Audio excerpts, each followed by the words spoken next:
सोचो, एक आम दिन है, हम हर सेकंड सांस ले रहे हैं, राइट? पर क्या कभी लिटरली नोटिस किया है कि ये ऑक्सीजन एग्जैक्टली ब्लड तक कैसे पहुंचती है, या कार्बन डाइऑक्साइड बॉडी से बाहर कैसे पुश होती है? वेल, आज के इस हाई यील्ड एक्सप्लेनर में हम breathing and exchange of gases का कंप्लीट नो नॉनसेंस ब्रेकडाउन करने वाले हैं। ये एक प्रॉपर मेंटर लेड सेशन है, स्ट्रिक्टली एनसीईआरटी बेस्ड और डायरेक्टली एंट्रेंस एग्जाम फोकस के साथ। तो चलिए बिना टाइम वेस्ट किए इस मास्टर क्लास को शुरू करते हैं। ओके, सो जल्दी से आज का रोड मैप देख लेते हैं। हम 6 मेजर चेक पॉइंट्स क्रॉस करेंगे। पहला, स्ट्रक्चर्स और रेस्पिरेटरी पाथवेज। दूसरा, पल्मोनरी वेंटिलेशन की मैकेनिक्स।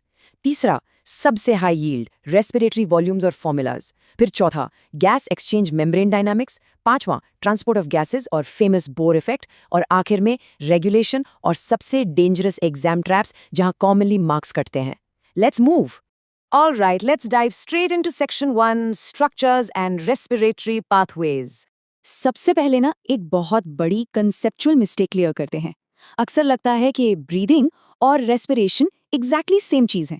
एक्चुअली स्क्रैच दैट, दोनों सेम नहीं है। ब्रीदिंग सिंपली हवा का अंदर और बाहर आना है। रेस्पिरेशन पूरा एक बड़ा प्रोसेस है जो सेल्स के अंदर एक्चुअली एनर्जी बनाता है। इसके 5 बहुत क्रूशियल स्टेप्स हैं। शुरू होता है पल्मोनरी वेंटिलेशन से, फिर एल्वोलाई में गैस एक्सचेंज, उसके बाद ब्लड के थ्रू इन गैसेस का ट्रांसपोर्ट, फिर आगे चलकर टिश्यू और ब्लड के बीच एक्सचेंज, और आखिर में सेलुलर रेस्पिरेशन। ये एग्जैक्ट 5 स्टेप का सीक्वेंस एग्जाम के लिए दिमाग में बिल्कुल लॉक होना चाहिए। अब देखो, अलग अलग ऑर्गेनिजम्स सांस लेने के लिए अलग तरीके यूज करते हैं और एग्जामिनर्स को ये टॉपिक ना काफी पसंद है। स्पॉन्जेस और फ्लैटवर्म्स सिंपली डिफ्यूजन का यूज करते हैं। अर्थवर्म अपनी मॉइस्ट स्किन से सांस लेते हैं, इंसेक्ट्स अपने ट्रेकियल सिस्टम से, फिशेस ऑफ कोर्स गिल से, और फ्रॉग्स स्किन और लंग्स दोनों यूज करते हैं। और हम ह्यूमंस, हम एडवांस्ड लंग्स यूज करते हैं। ये comparison table literally match the following type MCQs का एक all time favourite classic target है, तो इसे विजुअली अच्छे से मैप कर लीजिए। सो आगे बढ़ते हैं और अपने खुद के रेस्पिरेटरी सिस्टम पर आते हैं। ह्यूमन एयरवे का प्रॉपर पाथ स्टार्ट होता है नॉस्ट्रिल्स से। वहां से हवा जाती है फेरिंग्स, फिर लैरिंग्स, ट्रेकिया, और चलते चलते फाइनली एंड में एल्वियोली तक। यहाँ 2 डिटेल स्ट्रिक्टली याद रखने वाली हैं। लैरिंग्स हमारा वॉइस बॉक्स है और इसके ठीक ऊपर एक छोटा सा फ्लैप होता है जिसे एपिग्लॉटिस कहते हैं। ये एक सिक्योरिटी गार्ड की तरह काम करता है ताकि खाना एयरवे में एंटर ना करे। और हाँ, सीक्वेंस के एंड में जो एल्वियोली दिख रहे हैं वही गैस एक्सचेंज का मेन हेडक्वार्टर होते हैं। Moving on to section 2, pulmonary ventilation and mechanics. यहाँ हम ब्रीदिंग की एक्चुअल मैकेनिक्स समझेंगे। यहाँ एकदम बेसिक फिजिक्स का गोल्डन रूल अप्लाई होता है। हवा हमेशा, एब्सोल्युटली हमेशा, हाई प्रेशर से लो प्रेशर की तरफ फ्लो करती है। इंस्पिरेशन और एक्सपिरेशन की मैकेनिक्स का कॉन्ट्रास्ट क्लियर करते हैं। इंस्पिरेशन यानी सांस अंदर लेना, इस प्रोसेस में डायाफ्राम कॉन्ट्रैक्ट होता है, हमारी एयरटाइट थोरैसिक कैविटी का वॉल्यूम बढ़ जाता है, तो अंदर का प्रेशर नेचुरली डिक्रीज हो जाता है। अब क्योंकि अंदर प्रेशर कम है, बाहर की हवा ऑटोमेटिकली अंदर रश करती है। एक्सपिरेशन में मैकेनिक्स एग्जैक्टली रिवर्स हो जाती है। डायाफ्राम रिलैक्स करता है, वॉल्यूम डिक्रीज होता है, प्रेशर इंक्रीज होता है, और बैम, हवा बाहर पुश हो जाती है। Simple mechanics. Okay, full attention here. We are entering the high yield zone. Section 3, respiratory volumes and formulas. Numericals यहीं से फ्रेम होते हैं। सबसे पहले एक छोटा सा पर बहुत इंपॉर्टेंट नंबर अपने दिमाग में हाईलाइट कर लीजिए, 500। ये हमारा टाइडल वॉल्यूम है, यानी 500 मिलीलीटर्स। एक नॉर्मल बिल्कुल रिलैक्स्ड ब्रीदिंग साइकिल में जितनी हवा अंदर ली जाती है या बाहर छोड़ी जाती है वो यही एग्जैक्ट वॉल्यूम है।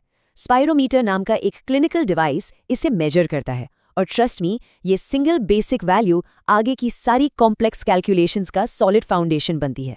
अब मजेदार बात पता है क्या है? यही छोटे बेसिक वॉल्यूम्स मैथमेटिकली कंबाइन होकर बड़ी डिराइव्ड कैपेसिटीज बनाते हैं, और एग्जामिनर इन्हीं में से क्वेश्चन फ्रेम करते हैं। इंस्पिरेटरी कैपेसिटी यानी आईसी बनती है टाइडल वॉल्यूम और आईआरवी को जोड़कर। एक्सपिरेटरी कैपेसिटी निकालनी हो तो टीवी और ईआरवी को प्लस करना पड़ता है। वाइटल कैपेसिटी थोड़ी बड़ी है, इसमें आईआरवी, टीवी और ईआरवी तीनों कैलकुलेट होते हैं, और आखिर में जब इस वाइटल कैपेसिटी में हमारा रेजिडुअल वॉल्यूम भी जोड़ दिया जाए तब निकल कर आती है टोटल लंग कैपेसिटी। इन फॉर्मूलाज को कभी मत भूलना, गारंटीड न्यूमेरिकल टारगेट है ये। Let's shift gears now to section 4, gas exchange membrane dynamics. यहाँ से एक्चुअल डिफ्यूजन स्टार्ट होता है। ध्यान दीजिएगा इस एक और क्रूशियल नंबर पर, 104। एल्वियोली के अंदर ऑक्सीजन का पार्शियल प्रेशर यानी PO2 strictly 104 millimetres of mercury होता है।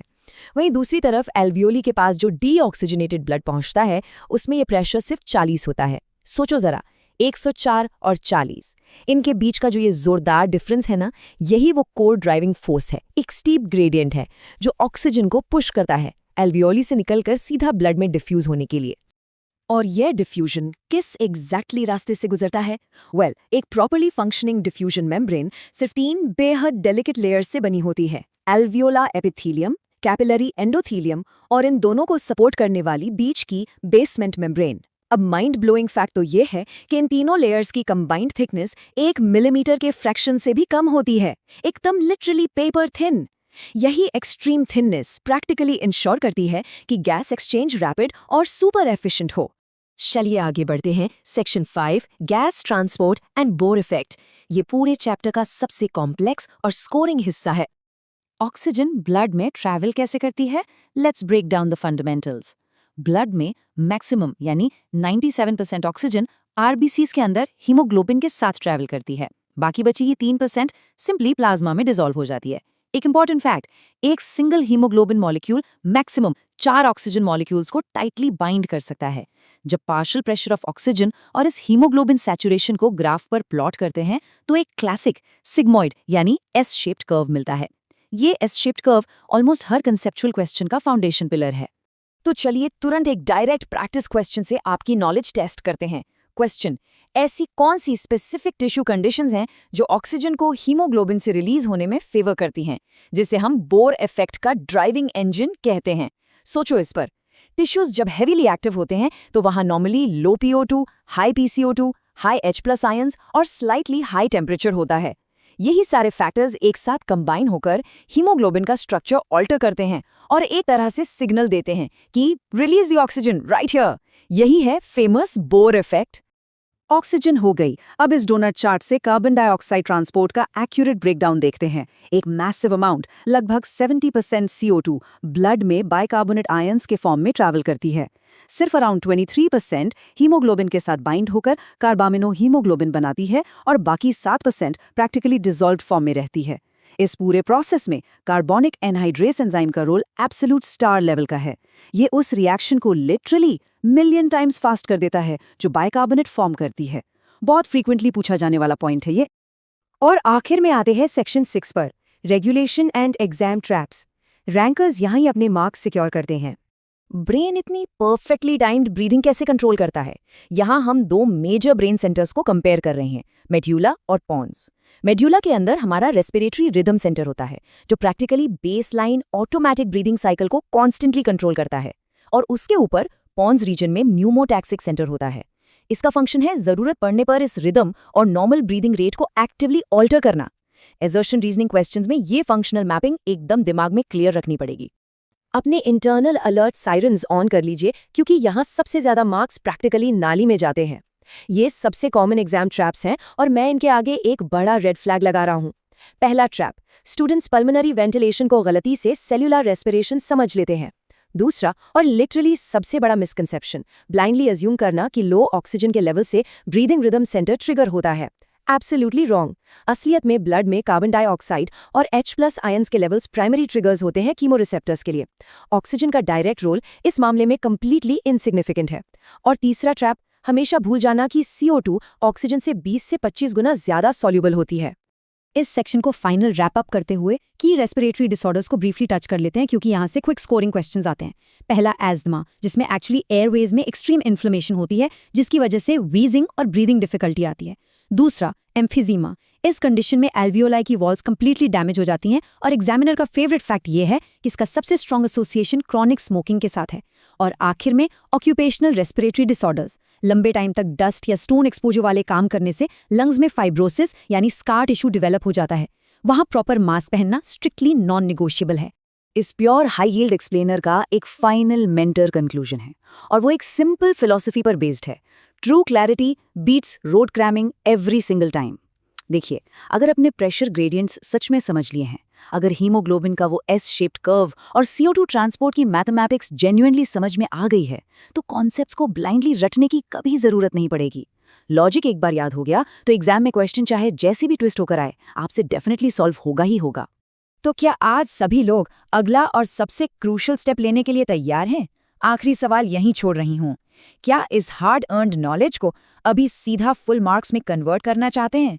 Then it's time to heavily practice. इस एग्जैक्ट लॉजिकल ब्रेकडाउन को as a study tool use कीजिए और सीधा NCERT बेस्ड MCQs डोमिनेट कीजिए। आज के सेशन के हर पॉइंट, हर इक्वेशन को टेस्ट कीजिए और अपने बायोलॉजी कॉन्सेप्ट्स को कंप्लीटली अनशेकेबल बनाइए। ऐसे ही पढ़ते रहिए और स्मार्टली आगे बढ़ते रहिए।